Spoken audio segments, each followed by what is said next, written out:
Hi friends, అందరూ బాగున్నారా? ఇంట్లోనే ఈజీగా గ్రో చేసుకునే వాటిల్లో ఈ మెంతికూర ఒకటి. ఈరోజు మెంతికూర పప్పు ఎలా చేసుకోవాలో ఈ వీడియోలో చూసేద్దాం. ముందుగా మెంతికూరని తీసుకొని బాగా క్లీన్ చేసి వాష్ చేసి పెట్టుకోండి. తర్వాత స్టవ్ పైన ఒక ప్యాన్ పెట్టుకొని 2 స్పూన్స్ ఆయిల్ వేసి, ఆయిల్ హీట్ అయిన తర్వాత కట్ చేసి పెట్టుకున్న ఆనియన్స్, పచ్చిమిరపకాయలు, వెల్లుల్లి వేసి 2 మినిట్స్ ఫ్రై చేసుకోండి.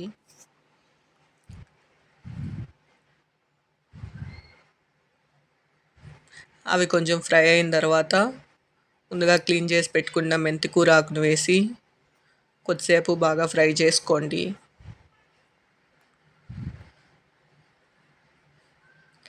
ఇప్పుడు అందులోనే కట్ చేసి పెట్టుకున్న టమాటోస్ యాడ్ చేసి కలుపుకోండి.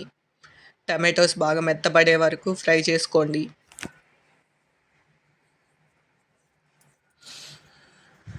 ఇప్పుడు అందులో కొంచెం పసుపు యాడ్ చేసి ఫ్రై చేసుకోండి. 1 కప్పు కందిపప్పు తీసుకొని వాష్ చేసుకొని అది యాడ్ చేసి ఒక 2 మినిట్స్ ఫ్రై చేయండి.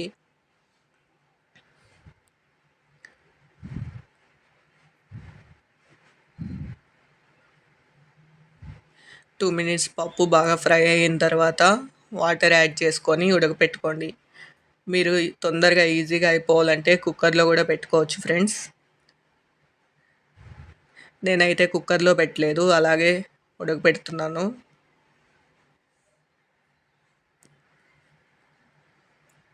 ఒక కప్పు కందిపప్పు అయితే 3 కప్స్ వాటర్ వేసుకోండి. కుక్కర్ అయితే 2 కప్స్ సరిపోతుంది. పప్పు బాగా ఉడికిన తర్వాత అందులో చింతపండు, టేస్ట్కి సరిపోయేంత ఉప్పు వేసుకొని ఒక 2 మినిట్స్ ఉడికిన తర్వాత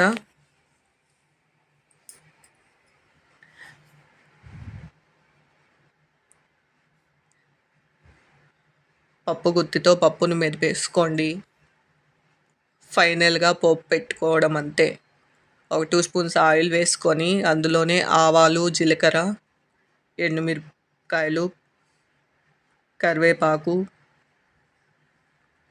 పచ్చిశనగపప్పు యాడ్ చేసి కొంచెం ఇంగువ యాడ్ చేసి ముందుగా రెడీ చేసి పెట్టుకున్న పప్పుని యాడ్ చేసేయండి.